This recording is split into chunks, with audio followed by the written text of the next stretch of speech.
सो hey guys, जैसा कि आपको पता है कि आज हम लोग बात करेंगे एएनएम और जीएनएम का जो 2021 में क्वेश्चन आया था। तो आज इसी वीडियो में मतलब पूरा का पूरा क्वेश्चन बताऊंगा। आई मीन देख सकते हो 155 क्वेश्चंस है।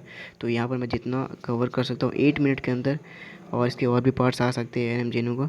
तो शुरू से लेकर एंड तक वीडियो देखते रहना, चैनल को सब्सक्राइब कर लेना अगर नहीं किए हो तो, ठीक है। तो यहाँ पर जो देख रहे हो पहला क्वेश्चन क्या है, तो यहाँ पर विच of the following can be produced in nuclear fusion. Nuclear fusion में क्या प्रोड्यूस होता है, तो दैट इज़ न्यूट्रॉन। आपको पता होगा, ठीक है। एंड आपको पता भी रहना चाहिए कि यहाँ पर न्यूट्रॉन फिजन होता है।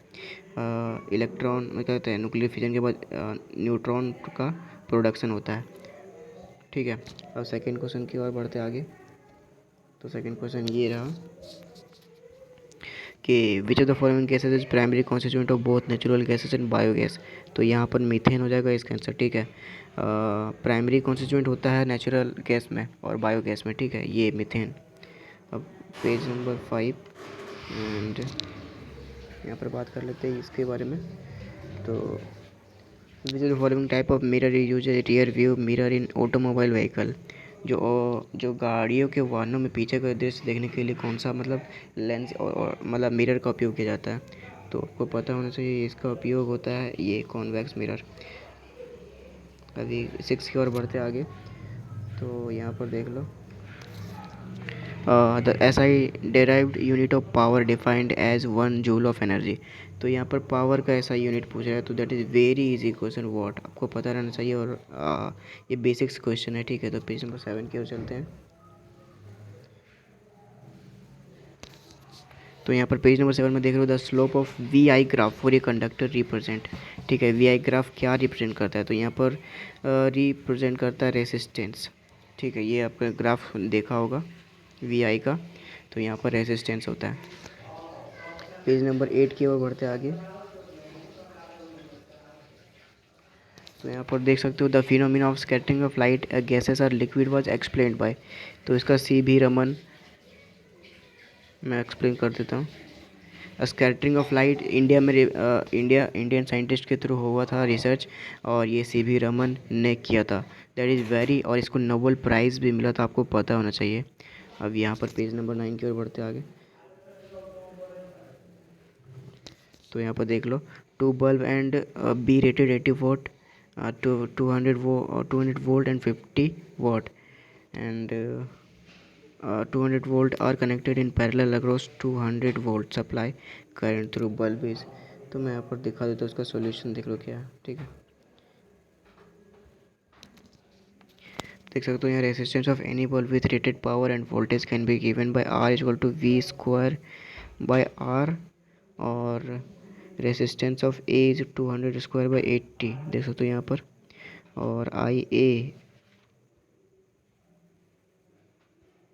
Is to V by R है 200/200 का स्क्वायर एंड 84 एम्पियर, यहाँ पर जो इसका आंसर हो रहा है, ठीक है। तो ये मैं एक्सप्लेन कर सकता था, यहाँ पर जगह नहीं मिल रहा है मेरे को। तो ये हो गया इसका आंसर 4 एम्पियर, ठीक है। अभी 10 की ओर आगे बढ़ते, तो कहीं कहीं क्वेश्चन न्यूमेरिकल्स मिल जाएंगे आपको ANM और GNM में भी, तो बी रेडी फॉर दिस। और यहाँ पर देख सकते हो, refractive index of glasses with respect to air is two the critical angle for glasses air interference. तो यहाँ इंटरफेस निकालना है, तो यहाँ पर मैं दिखा दे रहा हूँ आपको। तो यहाँ पर क्या फॉर्मूला यूज हुआ है, theta C equal to sine exponent -1 μ1/μ2। तो यहाँ पर साइन एक्सपोनेंट 1 और μ1/μ2 जगह 1/2 दिया हुआ है यहाँ पर ऑलरेडी क्वेश्चन में, देख सकते हो। एयर 2 इज 2, तो देन 1 μ1, तो μ1 ही होगा। दैट 1/2 फार्मूला होता है साइन, सॉरी, साइन 1/2 का होता है 30 डिग्री। तो यहाँ 30 डिग्री इसका इंटरफेस हो जाएगा। एंड यहाँ पर 11 का क्वेश्चन में आते हैं, ठीक है। तो a mirror always form A virtual erect and diminished image of real object it must be. देख सकते हो हिंदी में लिखा हुआ है, कोई दर्पण हमेशा एक वास्तविक वस्तु का आभार सीधा और छोटा प्रतिबिंब बनाता है, यह निम्न में से क्या होना चाहिए। तो दैट इज़ कॉनकेव मिरर। इसका आंसर आप लोग याद रख लेना, और ये क्वेश्चन इजी भी था।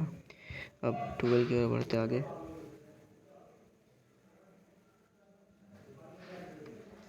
ठीक है, where will be image formed when an object is placed at infinity from a convex lens. ठीक है, तो यहाँ पर जो आप लोगों ने क्या कहते हैं डायग्राम आप लोगों ने बनाया होगा क्लास 10th में, तो ये 10th से भी क्वेश्चन अब बन सकता है, ठीक है। तो मैं अब यहाँ नीचे पर देख लेता हूँ, ठीक है। ये डायग्राम बेस्ड क्वेश्चन है और यहाँ पर फार्मूला भी लगाया गया, एक्सप्लेनेशन में देख सकते हो 1/v+1/1/f in case of object at infinity mu equal to infinity. So 1/b+1/μ 1/इन्फिनिटी यू की जगह इन्फिनिटी यूज हुआ है, दैट्स इज 1/f और f is equal to v। So image will be at focus, ठीक है। तो इसका जो डायग्राम बनता है इस तरीके से मैं बता देता हूँ। इस टाइप का डायग्राम जो आप लोगों ने देखा होगा, बस इससे भी बना सकते हो आप। एंड ये जो फार्मूला आप लोगों ने देखा अभी नीचे, इस फार्मूला से भी बना सकते हो। That is very easy question. And अभी 13 की ओर बढ़ते आगे। तो व्हाट इज स्नेल लॉ, ठीक है। स्नेल लॉ आपको पता होना चाहिए, ये थियोरेटिकल क्वेश्चन था। रेशियो देख सकते हो यहाँ पर, बैकग्राउंड नॉइज को इग्नोर करना। Ratio of sine of angle of incident to sine of angle of refraction.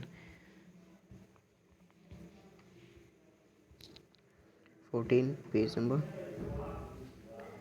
Which of the following energy efficient device for producing light, ठीक है। तो यहाँ पर कौन सा एनर्जी इन लोगों ने पूछा है कि विच of the following is the energy efficient device for producing light. तो सी एफ एल से जो एनर्जी निकलता है उससे एक बेहतर मतलब लाइट प्रोड्यूस होता है, जो कि आप लोग देख सकते हो विजिबल रे में भी आता है। एंड पूरा लाइट मतलब आपका पूरा रूम क्या कहते हैं एनर्जी से पूरा भर जाता है, that is C F L rays. तो यहाँ पर 15 बहुत ज़्यादा इजी क्वेश्चन था वो, तो कोई भी भर सकता था, मतलब कोई भी सही कर सकता था। तो यहाँ पर देख लो कि the main cause for sparkling of brilliance of diamond is. तो इसमें क्या कहते हैं जो डायमंड होता है उसका रिफ्लेक्शन कैसे होता है, ठीक है। तो यहाँ पर उसका जो इंटरनल रिफ्लेक्शन के थ्रू होता है, यहाँ देख सकते हो टोटल इंटरनल रिफ्लेक्शन, उसके थ्रू डायमंड मतलब बहुत ज़्यादा ब्राइट चमकता है। एंड यहाँ पर 14 की ओर बढ़ते आगे। तो यहाँ पर एज पर ministry of new and renewable energy a micro hydro project has a station capacity, ठीक है। तो यहाँ पर हिंदी में देख लो एक बार, नवीन और नवीकरणीय ऊर्जा के अनुसार एक माइक्रो हाइड्रो प्रोजेक्ट की स्टेशन क्षमता कितनी होती है। तो यहाँ आंसर तो डी में दिया हुआ है। यहाँ पर एक्सप्लेनेशन एक बार देख लेते हैं। एज पर ministry of new renewable energy a micro hydro project has such station capacity of 0 to 100 kilowatt. That is reference NCERT science book से है क्वेश्चन। अब 17 की ओर बढ़ते आगे। अच्छा ठीक है। Which of the following chief source of Jio thermal energy. तो इसका स्टेम हो जाएगा। अब जियो थर्मल एनर्जी क्या होता है, भूतापीय ऊर्जा, ठीक है, जो लैंड से होता है, ठीक है। लैंड से आप लोगों ने देखा होगा जो टेम्परेचर एक्सप्लोज होता है और बाहर आता है, उसका मेन कारण क्या है, दैट इज स्टेम। और यहाँ पर है which of the depth why the depth of bucket filled with water seems to be less than its actual depth, ठीक है।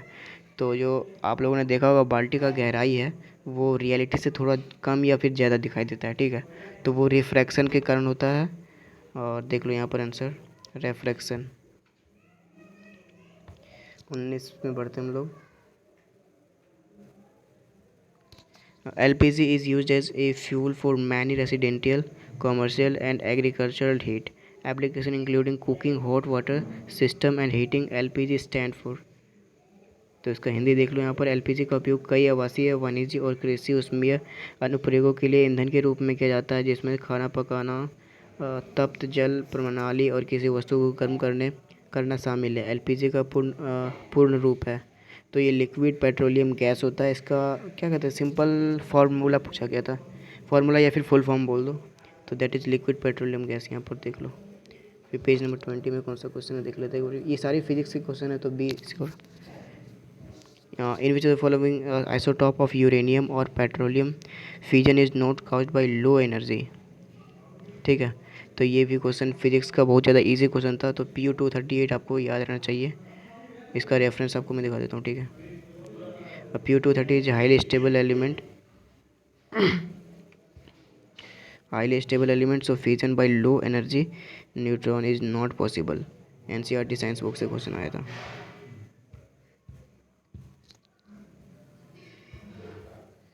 एक क्वेश्चन कौन सा है, an electron of mass 8.0 into 10⁻31 kg is moving with a speed of 2 into 10⁻7 ms, the kinetic energy of the electron in electron volt is. ठीक है, तो यहाँ पर एक बार रेफरेंस देख लो। तो ये इस तरीके से बनाया गया है, देख सकते हो kinetic energy half M V square. तो यहाँ हाफ एम मास दिया था 8.0 इंटू 10⁻31, देख लो मास ये दिया गया था, एंड वेलोसिटी 2 × 10⁻7 का होल स्क्वायर। तो इस तरीके से यहाँ पर ये बनाया गया है, ये बन जाएगा आपको ईजिली अगर एक बार रिमेंबर कर लेते हैं तो। फिर पेज नंबर 22 की ओर चलते हैं। ठीक है, a ray of incident at an angle of 50 degree on one face of the prism suffer minimum deviation of 25, find angle prism. तो we have to initials equal to a plus sigma m, so a is equal to 100 into 25 is equal to 75 degree. ये question थोड़ा सा tricky है, ये Telegram पर आपको मिल जाएगा इसका सॉल्यूशन। मैं एक बार स्क्रीन शॉट कर लेता हूँ। ठीक है, टेलीग्राम पर इसका हैंड रिटन सॉल्यूशन मिल जाएगा, टेलीग्राम पर जाके ज्वाइन कर लेना।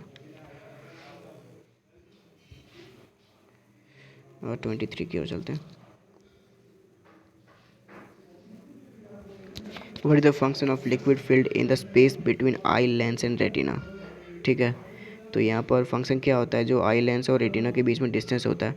तो यहाँ पर देख लो, to provide the eye its from the shape, मतलब नेत्र को उसका स्वरूप और आकृति प्रदान करने के लिए, जो उसका शेप होता है वो प्रदान करने के लिए, रियल शेप जो होता है आई का वो देने के लिए लेंस और रेटिना के बीच में डिस्टेंस जो लिक्विड फील्ड का होता है वो इसलिए होता है। तो यहाँ पर हम लोगों ने कितने क्वेश्चन कर लिए अभी तक, 21 कर लिए हैं। तो टाइम बहुत ज़्यादा हो गया, 12 मिनट।